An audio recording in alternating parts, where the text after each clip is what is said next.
In the early 80s, in my neighborhood, amongst my friends, computers started to spread like wildfire.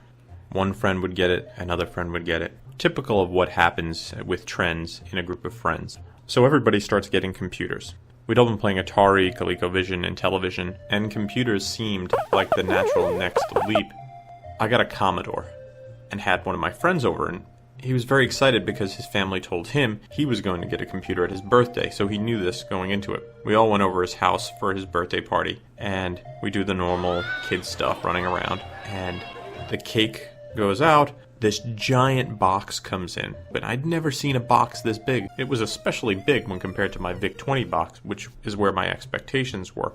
What he got that day was a Coleco Adam.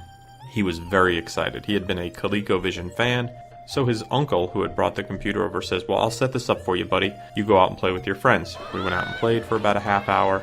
Uncle sets it up, calls him in and said, "We're ready to fire it up." He sits at this desk with this way too big television on it, and they flip the switch. Nothing happens. They make sure the TV's on, they make sure the connections are going. Nothing happens. The kid starts to get upset. His mother and uncle start to talk to him, say, "Oh, don't worry, we'll go get another one. Something's wrong, we'll take care of it. You go out and play." We go out and we play.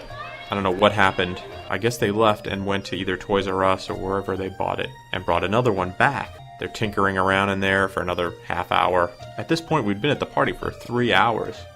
Again, the event happens. We have this computer. We're called in. They turn on the computer. Nothing happens.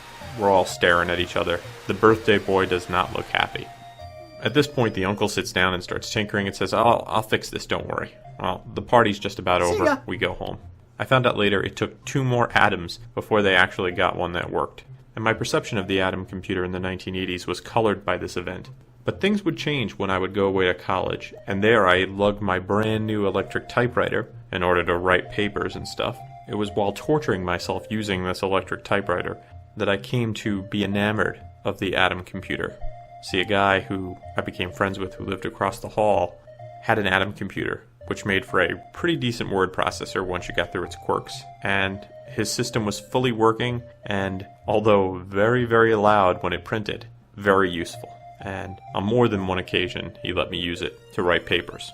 Now, I don't remember my younger friend's long-term perception of the Adam, but I do know when you meet people who have used the Coleco Adam, they fall into 2 camps. Those who think it's hilarious, laugh at it, or had some horrible experience and think it's a piece of garbage. And then you have a dedicated group of people who realized that it was a really interesting piece of technology and were able to keep it working for years. It is those hardcore fans who keep the Adam community rolling and keep the Adam in the cultural spotlight when they can.